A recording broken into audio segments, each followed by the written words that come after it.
Не үшін қаржы жетпейді? Адамның табысы артқан сайын оның шығындары да арта береді. Қалаулар мен мұқтаждықтар тең емес деген нәрсе. Адам іштегі бостығын немесе рухани немесе бір психологиялық жаба алмай жатқан нәрсесін сырттағы нәрсемен жабуға тырысады. Егер өз мақсатың болмаса, өзгенің мақсаты үшін өмір сүресің. Менің айлығым осы айда 500 мың теңге түседі деп соған сүйеніп отырып алдынан шешімдерді қабылдай береді. Адам не үшін қаржылай сауатты болу керек? Сол қияметте есебін бере алу үшін ғана ғой. Ол сенің еңбегіңмен келетін нәрсе, адал табыстылық. Мен өзімнің минустарымды алып алып біреудің плюстарымен салыстырамын ғой.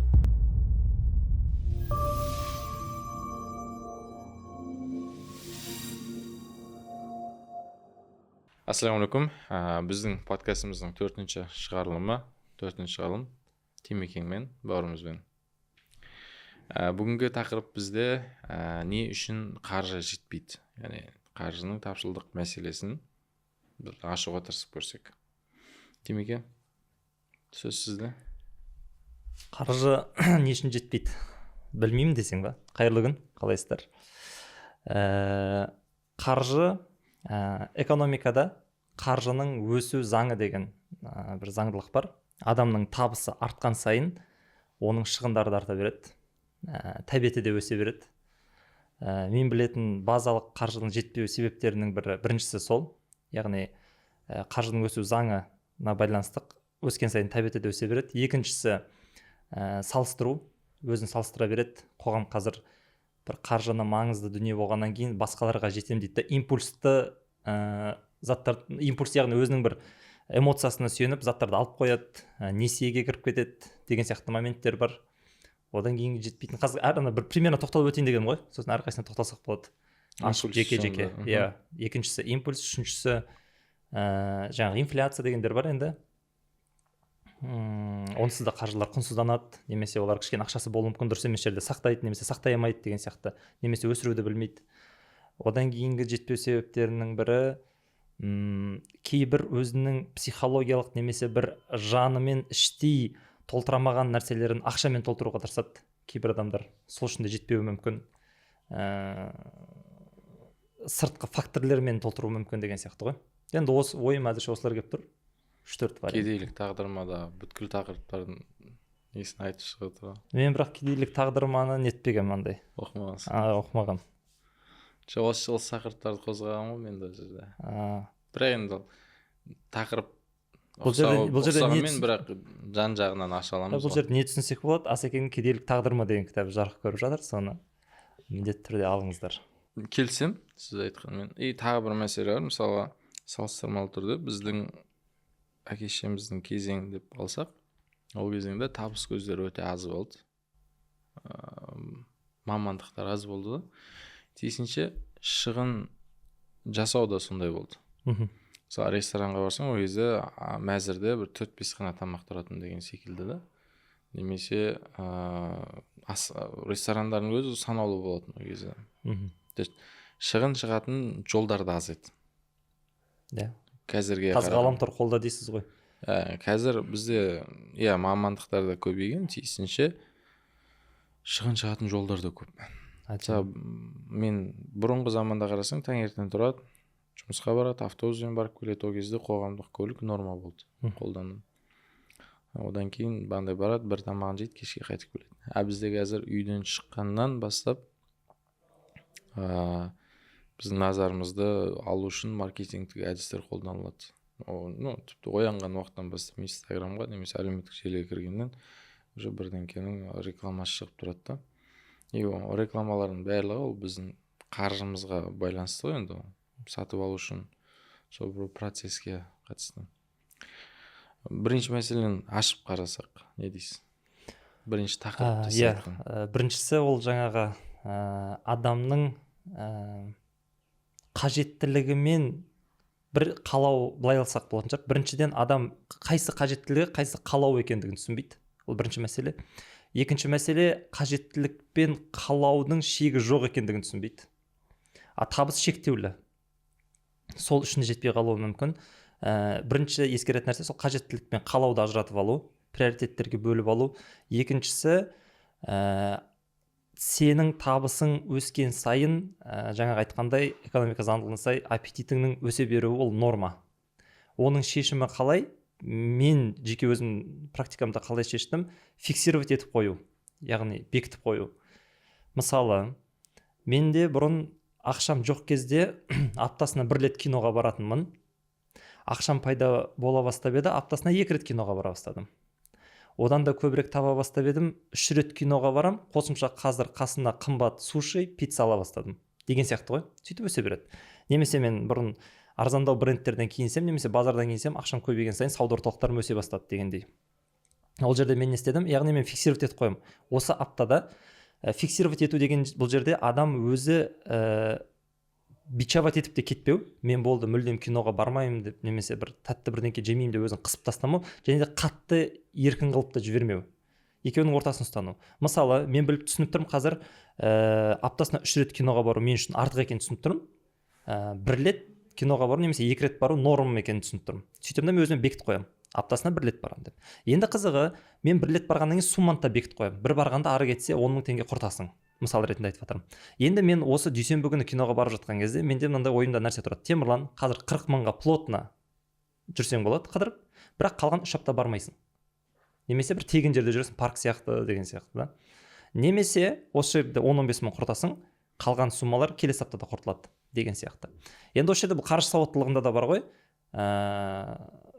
Тағы да ақшаның жетпеуінің себептерінің бірі қаржылай сауатсыз болу ғой. Тағы бір пункттардың бірі. Қаржы сауаттылығында бар ғой, яғни сен өзіңнің шығыныңды бекітесің, мына жақта табысың бар, және де табысың шығыныңнан көбірек болған кезде ортадағы айырмашылықты дельта деп атайды. Дельта қаншалықты көп болса, сенің жаңағы бір жинаған нәрсең немесе табысың көбейе береді деген сияқты да.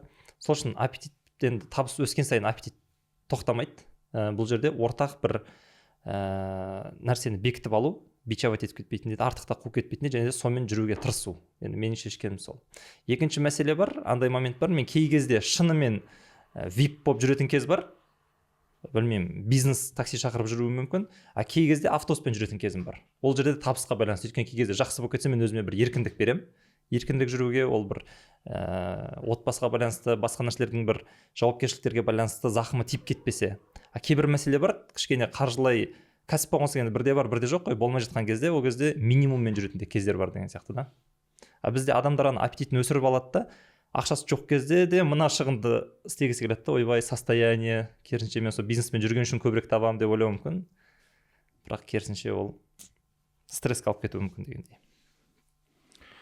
Сіздің ойыңызша не істесек болады? Ең соңында әңгімеңізді жалғастырсам, бізде қазір андай қоғамда комфорт өмір табысты арттырады деген нәрсе бар.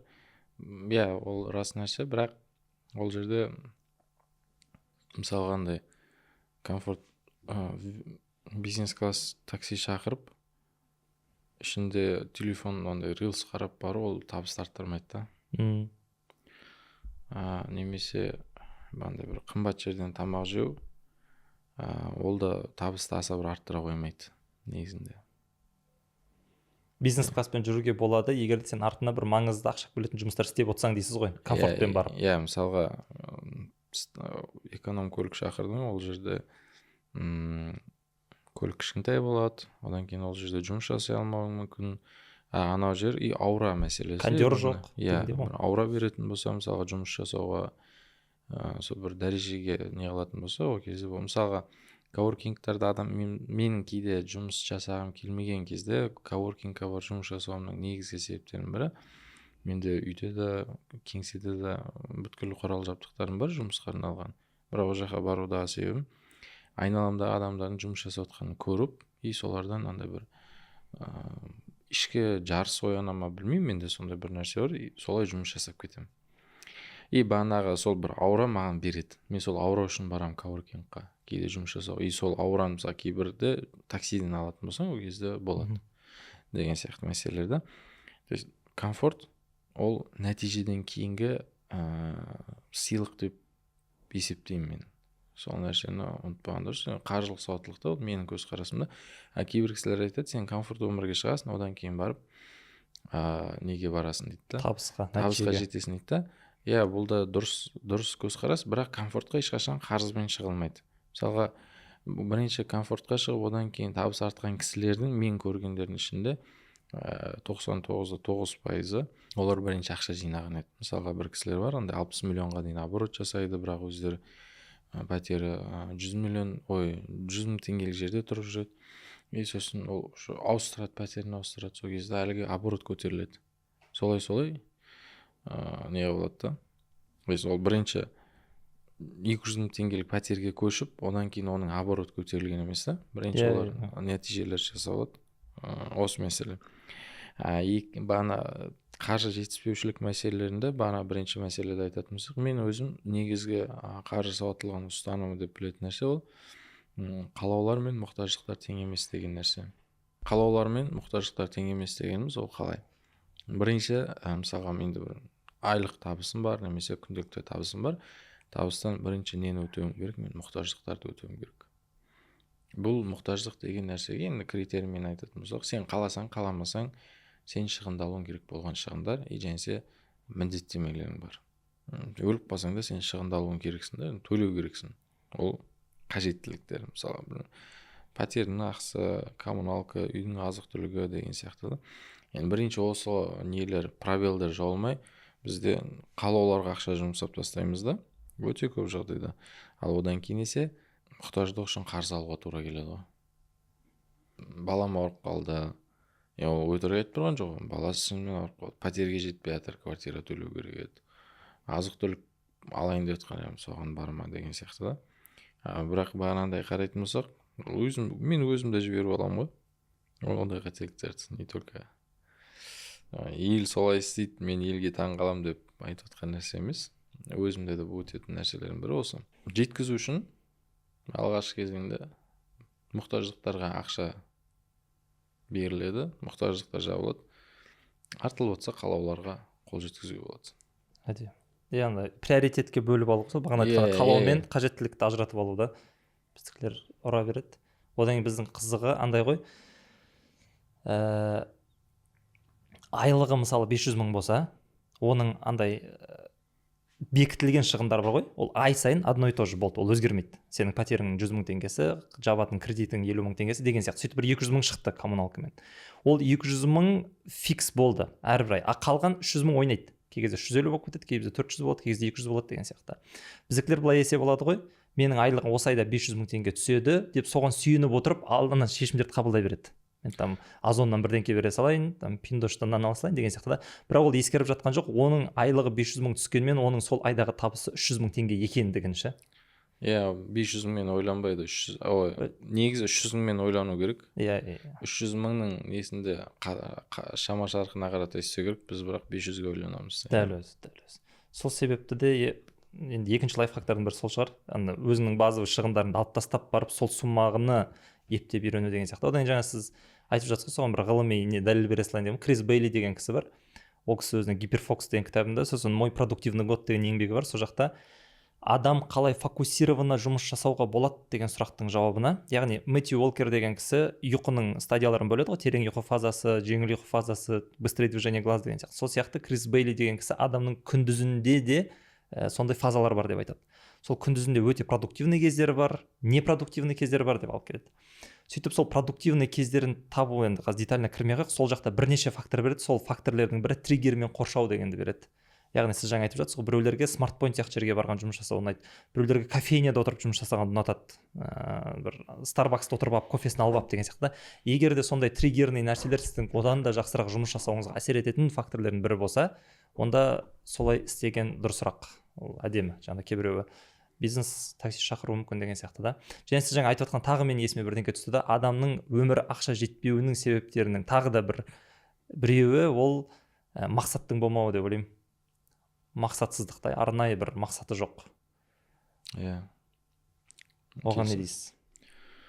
Егер мақсат болмаса, анау мотиваторлардың айтатын сөзі бар. Егер өз мақсатың болмаса, өзгенің мақсаты үшін өмір сүресің дейді ғой. Мақсаты барларға өмір сүресің, қызмет етесің. Өзге адамның мақсаты үшін. Ол жерде қаржылай да мен әсер етеді. Мен 100% келісемін ол нәрсеге. Приоритет береді. Мысалға, мен пәтер аламын деп ақша жинап отқан болсам, iPhone шықты, бағасы 1 миллион теңге. Қолымдағы iPhone жарамды, бірақ менде пәтер алу деген мақсат болмаса, менде ақша бар, мақсатсыз тұрған ақша, не істеймін, мен оны жұмсай салам. А егер менде пәтерге деп ақша жинап жатырмын, и мен белгілі бір дәрежеде сумма жинап қойдым, немесе көлікке, мен ананы алмаймын. Дәл өзі ғой, иә. Мақсат маған не істеді? Кейбір андай маңызды мақсаттар мені артық шығындардан қорғап қалды. Жегендей болдым деген сияқты әңгіме дейсіз ғой. Иә. Аны отырады да мида. Маңызды нәрсе. И осы жерде бір қызық нәрсе, мен білмеймін кімде қалай, мен мысалы ләззаттанамын сол нәрседен. Алғанға қарағанда алмағаннан көбірек рахаттанамын. И сол нәрсе есіме түскенде андай болады. Іште бір өзіме деген алғыс болады. Әдемі. Красавчик, алмадың деген сияқты да.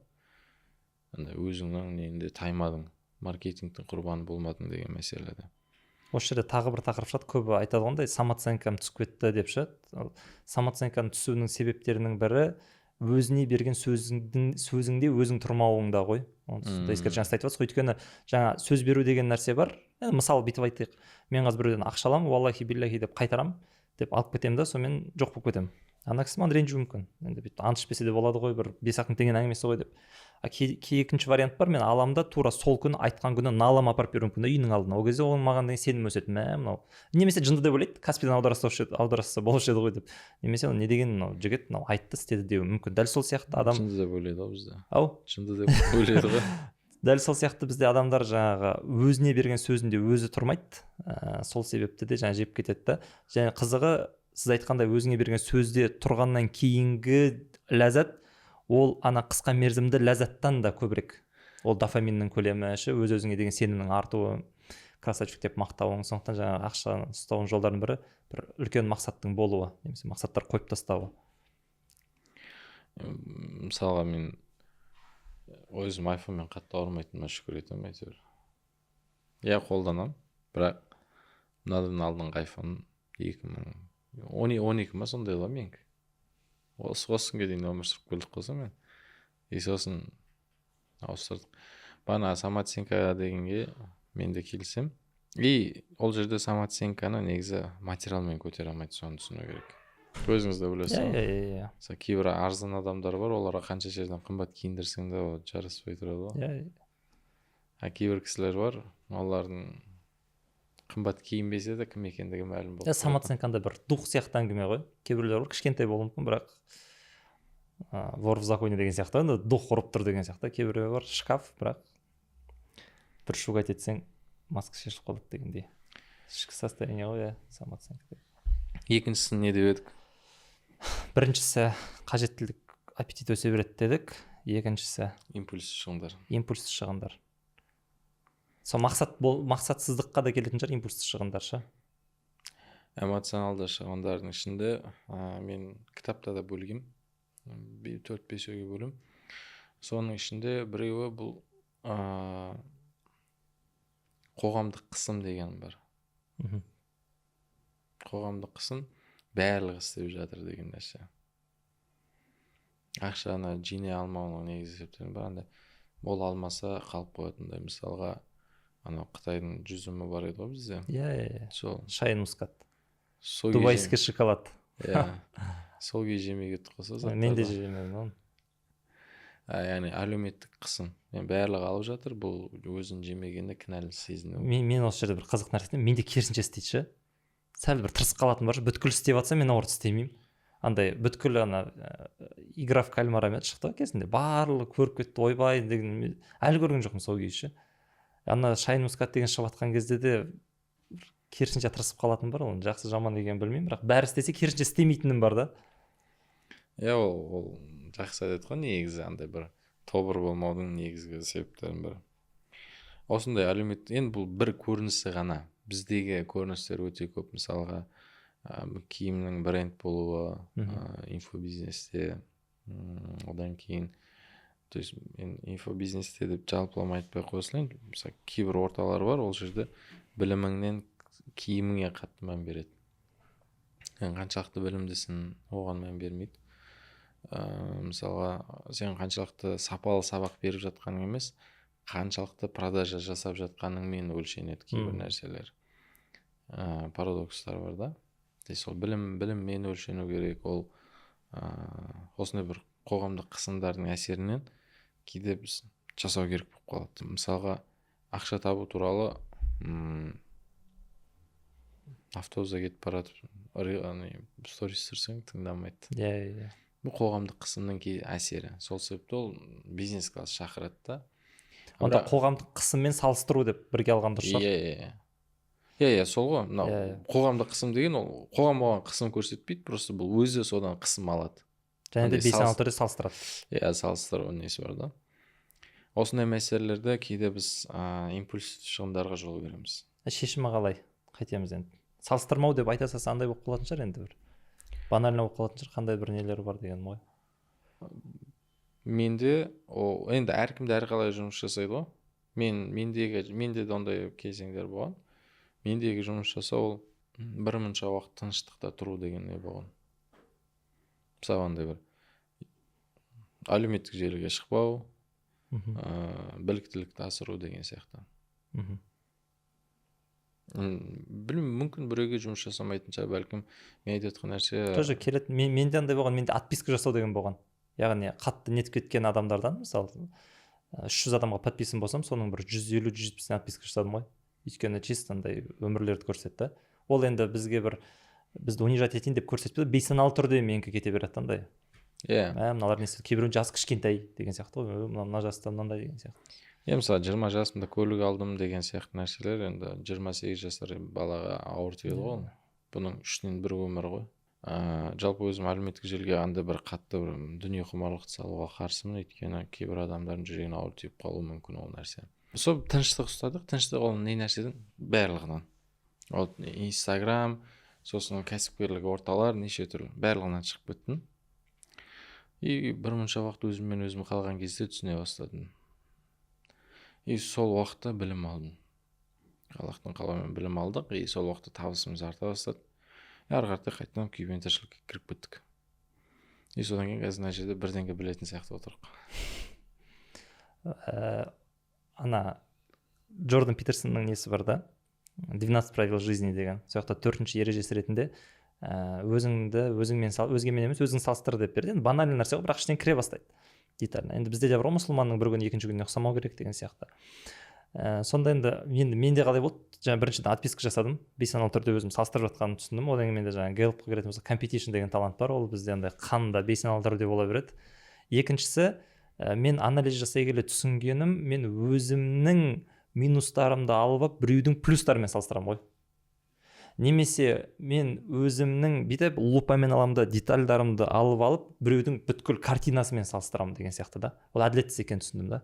Бірақ ананың да қазір бүйтіп ішіне деталына кіретін болсақ, оның да жағдайы мәз емес деген сияқты. Мысалы, ол енді біреуді бір Абай жолында Әуезов Абайды көтеру үшін Құнанбайды түсіріп тастайды ғой, белгілі бір деңгейден әдебиетшілер түсінеді. Дәл сол сияқты мен өзімнің бір самооценкамды көтеріп алу үшін оны түсіріп тастадым деген мағынада емес, бірақ анализ жасай келе түсіндім, оның да өзінің басына сай проблемалары бар.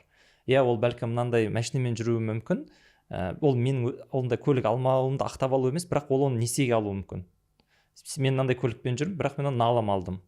Немесе ол сонда бір өмір көрсетіп жатыр, бір іштегі несін жаба алмағандықтан. Немесе оның бір отбасында проблема бар, оны айтып жатқан жоқ қой. Яғни плюстарын ғана ғаламтор тек қана плюсті көрсете бергеннен кейін, бүткіл проблема осы менде ғана болып жатыр ма, немене бәле, сынақтан көз ашпай кеттік қой, проблема деп ойлап қалдым да. Бірақ уақыт өте келе, бұл бірнеше жыл бұрын болған әңгіме ғой. Деталіне кірсем, немесе өздерімен кездескен кезде кейбір өзім сторисын қарап жүрген адамдар менімен танысып, маған разборға келе бастады. Сол кезде проблемасын айта бастады. Мынау Инстаграмда Ламборгинимен жүр, бірақ мойнында 250 миллион қарызы бар екен ғой деген сияқты нәрселер түсіне бастадым да. Яғни бұл формула басқаларда да бар. Яғни ешкім бір сынақтан, қиыншылықтан ада емес, әркімге өзіне сай сынақ, қиыншылықтар бар ғой. Бірақ ғаламторда тек плюстарын ғана көрсететінін түсіну керек. Және де мен өзімнің минустарымды шығарып, сонымен салыстыра бергеннен әрине енді мен бір стресске кіріп кету ықтималдығы жоғары да. Соны түсіндім. Жақсы. Осы жерде бағанағы нәрсені не қылдым да мен. Инстаграмға қазіргі уақытта біз процесс салмаймыз. Нәтижені ғана ма? Тек нәтижені саламыз. Оның өзі қалай жетті деген вопрос қой. Нәтиже жаңағыдай ғой. Кредитпен алына салуы мүмкін или там. Иә. басқа деген сияқты. Мысалға мен өзім Контент үшін қарыз. таныстарымыздың көлігін жиі айдаймын ғой. Негізі мен инстаграмда шеттен былай бір адам бақылайтын болса миллиардер деп ойлауы мүмкін, өйткені 100 миллиондық машиналардың 4-5-ін бір аптада ауыстырып айдауының өзінен андай. Менде де сөйтіп ойлайды ғой. Қайдан білсін автобуспен жүргенім десең ба? Мысалы мен өзімнің парақшам кейде сырттан қараймын. Шынымен бір күн қарасаң андай көлік, бір күн қарасаң мынандай көлік. Бірақ оны ешкім білмейді, ол менікі емес екендігін. Енді бір жағынан мен өзімдікі деген позициямен де салмаймын ол нәрсені. Менде де солай. Но түсіну керек, көп ондайлар. И осы жерде біреуден қатесін ашу емес, мен білем. Арендаға көлік алады, қызыл бантик қояды. Сөйтеді да, қаншама еңбек деген бір өлең бар ғой. Қаншама еңбек, қаншама термек. Иә, сондаймен шығарған кісілерді білемін. Ол артында бір адамдарға не береді, депрессия береді да. Просто осындай тұстар да бар да, бүткіл нәрсені көріп сеніп қала бермеу керек деген мәселе ғой. 100%. Одан кейін импульсивті шығындарға мен мына нәрсені кіргіземін, бағана сіз де айттыңыз, қарым-қатынас мәселесінде. Жоқ, бұны андай қалай қарым-қатынас? Мысалға іштегі бостық бар. Осыны тағы бір не деп алсақ болады, яғни импульсивті шығын емес, ақшаның жетпеу себептерінің тағы да бір несі жолы, ол адам іштегі бостығын немесе рухани, немесе бір психологиялық жаба алмай жатқан нәрсесін сырттағы нәрсемен жабуға тырысады. Бір пробел бар іште. Соны қаржымен жабады. И бұл жолы жақсы, бірақ көпке емес. Мысалы мен әкеммен ұрысып қалдым, анаммен ұрысып қалдым, әйеліммен ұрысып қалдым. И барамда сол сәтте бір ашуды басу үшін дүкеннен киім алам. Бұл кетанов сияқты дейсіз, обезболивающий уақытша, бірақ құрттап тұр бәрібір. И қалай мысал десең. Ол емдеу керек деді. Бірақ бір-екі күннен кейін қайттан әлгі бостық.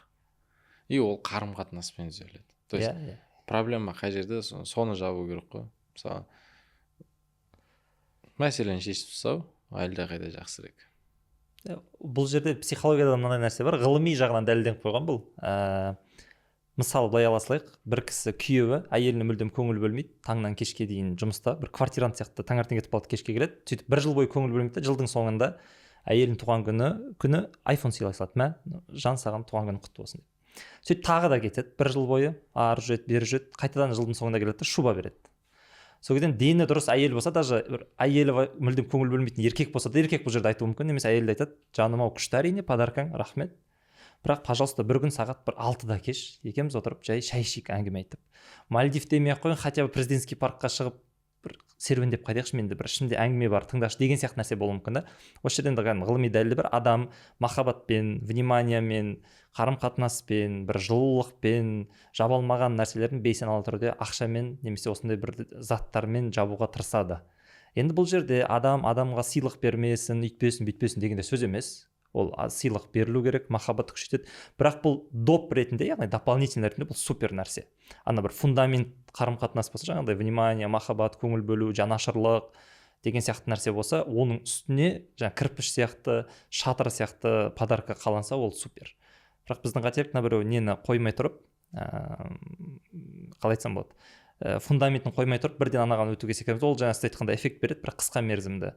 Сол үшін де осы тағы бір нәрсе пайда болады. Көп адамдар мынау әкеме сыйлық, анама сыйлық деп жатады ғой, бір көлік сыйлап, ол жақта да енді сыйлық жасау күшті, бір өзіңізді сіз сыйлық жасамадыңыз, олар осылайынан ғана жасап жатыр деп ақтап алу мағынасында емес, бірақ көп адамның несі осыдан шығады. Біз совет өкіметінде енді тәрбиесін көргеннен әкемізбен ортада кереге бар үлкен, немесе анамызбен болуы мүмкін, кейбір сезімдерімізді айта алмауымыз мүмкін, соны осылайынан жабуға тырысады кейбір адам. Қайтадан бірақ бұл сыйлық бермеңіз деген сөз емес, беріңіз, бірақ одан маңыздырақ нәрсенің үстіне құралса, базалық берілу керек болған нәрсе бар да. И осы жерде мына нәрсе де бар ғой, кейбір ата-аналар балаларына қосымшаға берудегі мақсаты да сол өзін красавчик сезіну. Өйткені уақыт бөле алмай жатыр. Енді не істейді, сол бөле алмағанын мен жақсы ата-анамын, өйткені мен баламның бандай бір оқуына, қосымша оқуларына төлей алам деген сияқты мағынада ғой.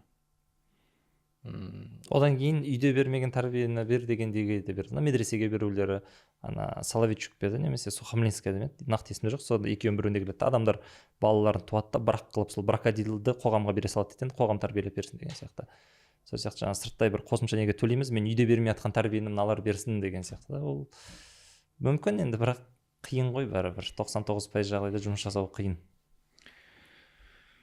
Бағана қарым қатынаста біздегі, білмеймін бұл мәселе қаншалықты кіргеніміз дұрыс, но ерлі зайыптылардың ортасында үлкен мәселенің бірі де сол ғой. Ол қалап тұрған нәрсені беру керек негізі, өзің қалаған нәрсені емес. Қаржылай сауатсыз болу да кетеді. Оған не дейсіз? Осы қаржылай сауатсыз одан нені қосып жүрсек болады, жаңағы инфляция, құнсызданып кетуі деген сияқты. Құрыстап тұрудың өзі жеткіліксіз кей кезде деген сияқты.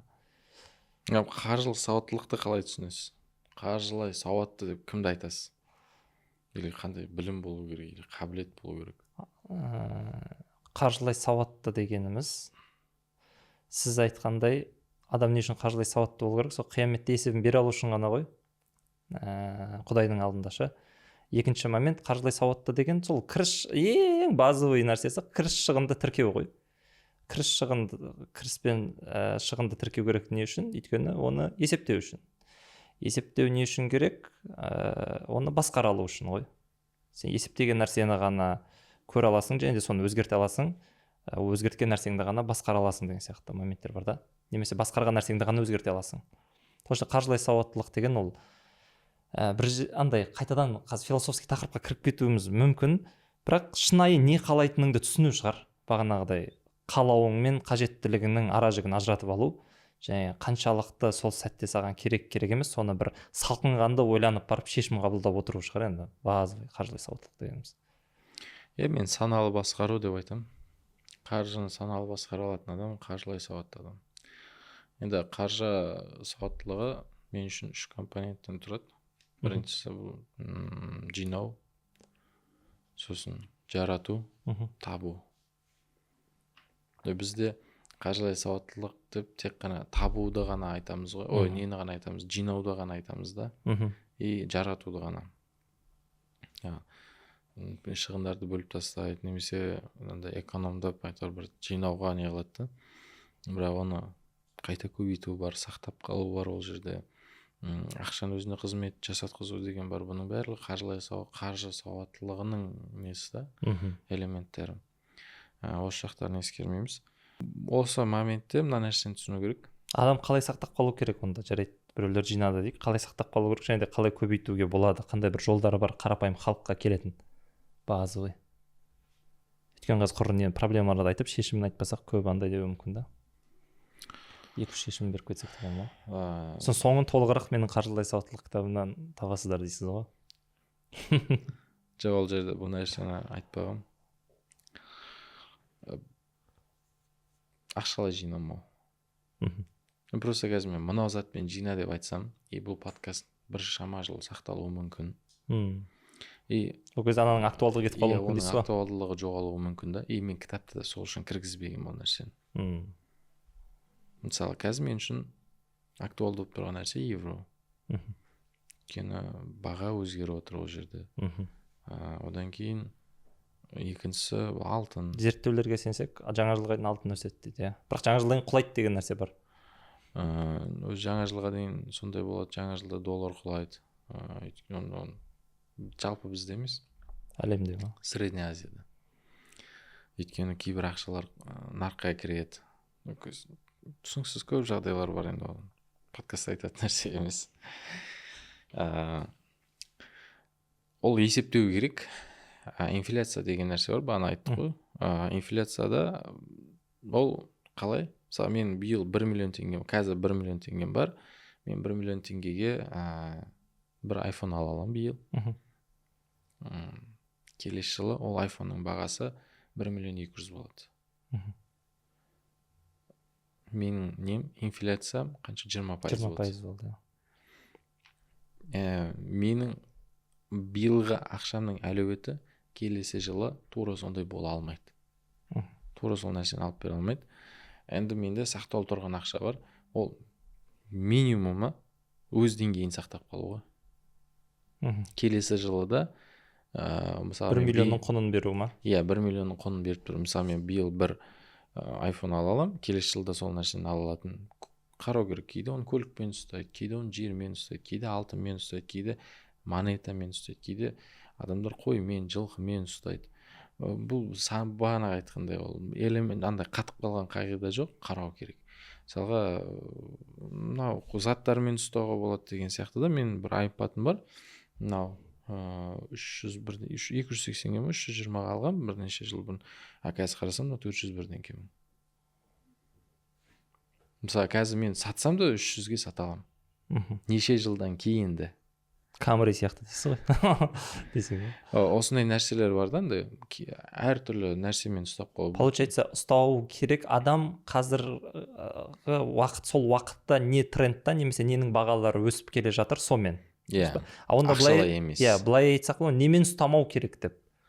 Категорически. Біріншісі ақшалай просто так тұруы. Біріншісі ақшалай, екіншісі депозит. Енді діни тұрғыдан айтып жатқаным жоқ. Депозитта мысалға өз ақшаңа өзің шектеу қойып аласың ғой. Кейбір банктардың жүйесі бар, онда сен мынанша ғана суммасы істете аласың депозиттағы деген нәрсе бар да. И мен үшін ол абсурд. Менің ақшам, мен қалаған уақытта жарата алуым керек. Өйткені толықтай шығара алмайсың. Оның үстіне ол депозиттің пайызы қосылады, бір 20 күннен кейін 15 күн тұрса ғана деген темалар бар да. И то ол жаңа инфляция 25%, 20% болса, ол жерде қосылады 15% ғана деген сияқты. Иә, сондай мәселелер. Енді ол біреуде тұру ғой ақшаңның. Одан кейін шариғат жақтан енді ол бөлек әңгіме. Иә, оны қозғайтын болса, ол мүлдем бөлек. Просто менің түсінігімде, менің дүнием ба, мен оны қалаған уақытта қалағанша жұмсай аламын керек, қызмет жасатуым керек ол нәрсеге. Бірақ ол жерде сенде билік жоғалады, ақшаңды басқаруға деген. Құдай сақтасын, үйде біреу ауырып қалды, банкқа барасың, ақшаң шеше алмай отырсың да. Әйелім ауырып отыр, анам ауырып отыр десең сразу бермейді олар. Жүйе тәртіп солай ренжіме дейді болды. Қарап отырсаң өзіңнің ақшаң өзің бірге. Сондай мәселелер жағынан бірінші мен үшін діни құндылық әрине жоғары тұрады бұлардан. Бірақ дін рұқсат бергеннің өзінен мен бұл нәрсені құптамайтын едім. Өйткені осындай көзқарастарым да бар. И қаржылай сауаттылық мәселесінде бізде одан кейінгісі ақша жиналғаннан кейін ол белгілі бір дәрежеде жұмыс жасауы қажет. Мысалға енді әркім өзі білетін жол бар. Тағы мысалы қазір енді айналамда камера тұрғаннан кейін ойымның бәрі осыған кетіп қалып отыр да. Мен білмеймін бұл саланы, бірақ осы салада жүрген кісілер біледі. Мысалы видеограф бар, мысал ретінде айтайық. Видеоға түсіріп жүр, неғып жүр. И ол өзінің саласында біледі, қандай заттарды жалға алуға болатындығын, және қандай заттарды жалға беруге болатындығын.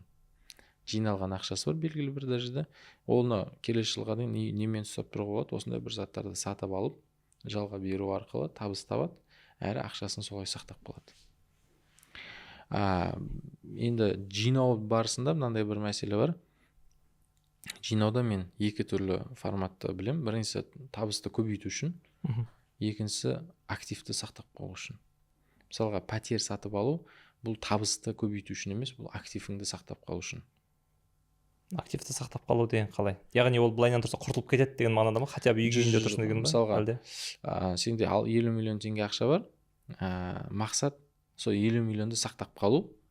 Мысалы оны сақтаудың түрлі жолдары бар. Алтынмен сақтау, кәсіпке салу, депозитке салу, помещение алып қою деген секілді.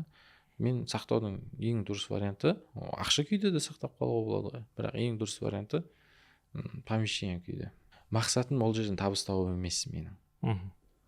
Мақсатым әлгі ақшамды өртеніп кетпеу, ұрлап кетпеу, сондай бір қауіптердің алдын алу, инфляцияның алдын алу. Иә. Осындай бір жолын ұстанамын адамдарға. Сіз? Әдем. Неге қатысты біз? Қаржылық сауаттылыққа қатысты. Менде сол сіздікіне келеді, бірақ менікі сәл андай, менікі энергия сияқтыға келеді, қаржылай сауаттылық деген. Біріншіден, мысалы, бөтелке деп алсақ, осының астында тесіктер болады, бағанағыдай импульсивті шығындар, артық бір шығындар деген сияқты.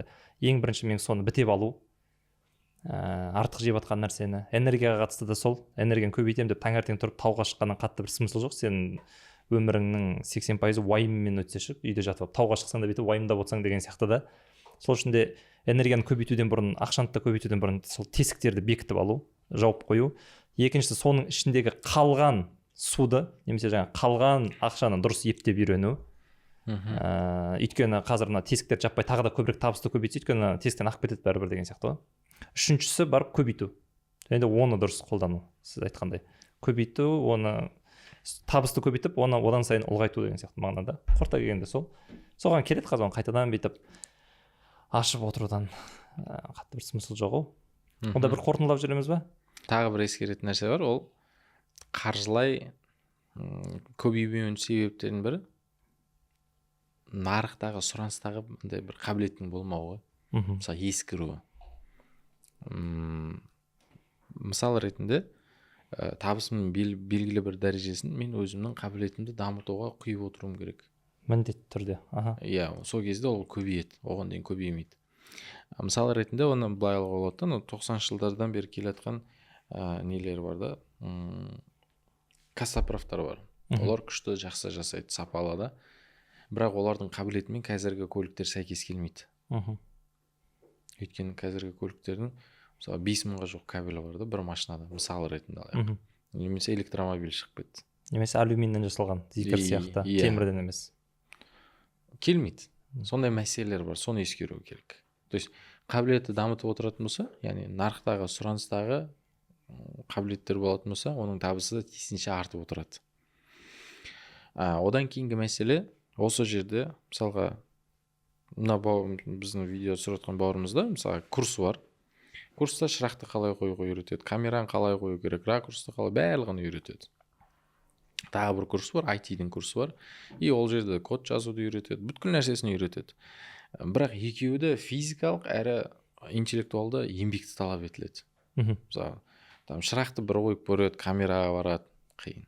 Одан кейін тағы бір курс бар. Барасың, әке-шешеңе деген проблеманы шешесің и табысыңды арттырасың. И біз көбінесе осы үшінші жолды таңдаймыз. Но бірақ неге таңдаймыз? Оңай болған үшін. Жауапкершілікті өзімізден папама, әкеме итере салу үшін да. Но бірақ ол табыс алып келмейді. Алып келсе де білмеймін, уақытынша шығар. Табыс алып келеді. Неге? Андай ғой, қалай түсіндіруге болады? Менің артта бітпей жатқан бір жұмысым бар еді. Ана бір психологқа өтірік барып, ана бір проблемамды шешкендей болам да, соның мотивімен келіп ана бір жұмысымды бітірем, и сосын мен айтам табысым артты деп. Менің табысым қашан артады? Мен мына бір студияны кеңейтсем артады. Менің табысым. Өйткені мен бұл жерде 24 сағат съемка болып жатыр. Мен арттыра алмаймын табысты. Тағы бір осындай бөлме жасаймын, тағы клиенттің саны келеді. Ол үшін істеу керек, тағы бір ана бөлмені алуым керек, ол жерге ремонт жасауым керек, камера алуым керек, шырақ алуым керек, маман алуымыз керек. Жұмыс қой. Жасауға ерінемін. Естеймін. Лучше барайын да, мамаммен проблемамды шешіп алайын. Немесе ана әкемнің ағасына, інісіне өкпем бар еді, соны шешіп алсам, болды, сонымен табысым артады. Менің емес, маған жегізіп отқан адамның табысы артады. Мысалға өткенде мен көрдім, атрибутын ғана көрдім да, полды жалап отыр да адам. Табысты арттыру үшін пол жалау білмеймін енді қаншалықты дұрыс деген нәрсе да. Енді кәсіп саласында осынша жүріп, мысалы бірде бір ұстазым ондай нәрсе үйретпеген. Алла сақтасын. То есть абсурд нәрселер бар да, елдің алдына шығып, үйдегі проблеманы айту деген мысалға, әйеліңнің кемшіліктерін айту ол жақсы нәрсе емес. Ер адам ретінде мен әйелім андай, мен әйелім мынандай, тіпті төсек мәселелеріне айтылып отыр да. Аллах тағала еркек ретінде ар-риджалун қаумун ниса деді ме, сол күйде қалу керек ол нәрсе. Оның ешқандай табысқа әсері жоқ. Ата-анаңмен мәселелер, сосын әйеліңмен болған мәселелер, оларды реттеу керек. Эмоцияңды өзің басқарып үйрену керексің. Сезімдеріңді басқарасың, өміріңді басқарып үйренесің. Сезімдерді басқару ол іштен болады ғой. Адамның өзінен болады. Сыртқа тәуелсіз болу керек деп ойлаймын. И бұл мәселеде әлі жалғастырамыз подкастымызда. И қорытындылайтын болсақ, табысты арттыру үшін ой табамыз бірақ көбейте алмаймыз. Қорытындылайтын болсақ, тек қана табысқа ден қоймау керек, шығысты да бақылау керек. Сіз айтқан мәселемге шығыстарды тұрақтандыру керек деп ойлаймын.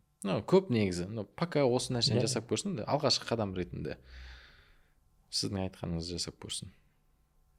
Сіз табысты арттыру үшін мен миллионермін деп 10 рет айқайлау керек десең ба? Жоқ, қорыта келгенде сол. Біріншісі, жоқ, мен баймын деп айқайлайтын ол. жоқ, миллионермін дегенде бар. Ондай да бар ма? Мен бай болам дегенде бар. Қорыта келгенде бір 30 секундқа сыйдыруға тырысайын. Біріншісі, қажеттіліктің өсу заңы деген бар экономикада. Яғни сіздің табысыңыз артқан сайын аппетитіңіз де аса береді.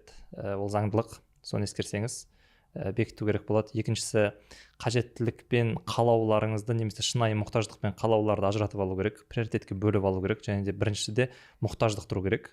Күшті, бизнес таксимен жүрсіз, бірақ таксиңізді квартираңызды төлей алмай жатсаңыз, немесе балаңыз ауырып дәрі таппай жатсаңыз, онда бизнес таксидің керегі не деген сияқты сұрақта. Үшіншісі, салыстырмау керек. Оның шешімі ретінде өзіңіздің анализ жасап көріп, плюсіңізбен біреудің минусын, өзіңіздің минусыңызбен біреудің плюсын салыстырып жатсыз. Екіншісі, әлеуметтік желіде кейбір адамдардан отписка жасасаңыз болады. Кішкене детокс дейді ғой, телефоннан детокс жасасаңыз болады деген сияқты моменттер бар. Төртіншісі, мақсаттың жоқтығынан, яғни үлкен мақсат бір болмағаннан кейін, бағана айтқандай, мен көлік алуым керек, немесе бір үйге өзімнің үйім болу керек деген мақсат болған кезде, ол кезде майда шүйде нәрселер өзі жолдан қалады. Сол үшін де мақсат керек. Одан кейінгі мәселе импульсті немесе бір эмоционалды шығындарды абайлау. Ол жақта да бір-екі күн өзіңізге уақыт берсеңіз болады, солай ғой, үйге барып немесе ойлансаңыз болады, немесе 5 почему дейді ғой, өз-өзіңізге не үшін керек еді деп сұрасаңыз болады. Немесе сондай зат менде үйде бар ма? Әсіресе біреу не бар, анау Wildberries болсын, Озон болсын, Pinduoduo болсын, ол деген кәдімгі, ол белгілі бір деңгейде Инстаграмда отыру сияқты ауру ғой. Жай ғана әйтеуір сохраненка сала берді, соңында келіп сатып алады дегендей. Одан кейінгі момент сол бекіту керек, фиксировать ету керек. Ең базалық нәрсе, артық шығындардың тесігін бекітіп аласыз. Екіншісі, қалған ақшаңызды дұрыс ептеп үйреніп аласыз. Үшіншісі, барып үстінен көбейте бастайсыз шығынды. Ол көбейген шығынды ары қарай тағы да қалай көбейтсем болады, немесе қалай жұмыс жасасам болады десеңіз болады, немесе оны күйіп кетпейтіндей бір нәрселерді сақтап отыру керек болады. Сосын инфляция деген нәрсе бар екенді ескеру керек. Құр ақшалай ұстап отыруыңыздың өзі, жаңа Асекең айтпақшы, қаржылай сауаттылық дегеніміз тек қана ақшаны жинап қою ғана емес, оны дұрыс сақтай алу және дұрыс көбейте алу. Ең керек емес нәрсе, деді Асекең, ақшалай сақтау және де депозитта сақтау. Депозитта сақтау, жаңа біріншіден шариғаттан қайшы, екіншіден осы жерде қосымша айтайын. Бұл мысалға базовый шығындар үшін ақшалай сақтай береді. Бұны ертең ананы төлеу керек, мынаны төлеу керек деген сияқты. Мысалға, айдың соңында пәтерінің ақшасы деген сияқты, немесе 3 айлық базовый қажеттіліктер үшін бір финансовый подушка болады ғой. Мысалы 3 айлық, 6 айлық деген, бұл қаржылай бола береді. Купюрасы долларда болсын, еврода болсын да, что жаратудың өзі қиын да. Мен қазір мына жердің арендасын төлеуім үшін долларымды алам, обмен валютаға барам, сосын келем. Сондай нәрсе еңбек тұрғаннан кейін адам кейде ойланады. Мен бана жинау дегендегі, үйге жинаған кезде, басқа затқа жинаған кезде сіз айтқанмен жасаса деймін да. Ертең ана бар ақшасын да құртып алып, сосын пікір білдіретін жерде андай негатив жазбасын дегенім ғой. Болды, қорыта келгенде осы. Өзіңіз қоштасып жіберіңіз. Мен алып кеттім рульді десең. Жоқ, дұрыс болды қайта. Не дейміз? Пайдалы саналы курс оқыса екен деймін. Эмоциялы емес, табысқа жетелейтін курс оқыса, табысқа жетелейтін кітап оқыса. Өйткені мен қаржы туралы бір кітап оқығам, осыдан 3 жыл ма 4 жыл бұрын, қазақ тілді кітап. Өкінішке орай ана жерде мен қаржылай сауаттылық туралы жазылған кітап, ішін ашсам, үйде депрессияға жатып қалдым 6 ай бойы, сосын бірдеңке ішімде адамдарға деген ренішім бар еді, соны жібере бастадым, одан кейін табысым арта бастады дейді. Жоқ. Ондай нәрселерден аулақ болыңыздар. Табыс бұл Құдайдың ризығы, бірақ мына нәрсені түсіну керек. Қалай түсіндіруге болады екен? Белгілі бір заңдылықтарға байланған десеңізші. Бағынады. Құдай себептермен, бұл өмірді себептермен жаратқаннан кейін хадия ретінде болуы мүмкін, сыйлық ретінде болуы мүмкін, бірақ ол сенің еңбегіңмен келетін нәрсе, адал табыс деген. Жақсы, аман сау болыңыздар.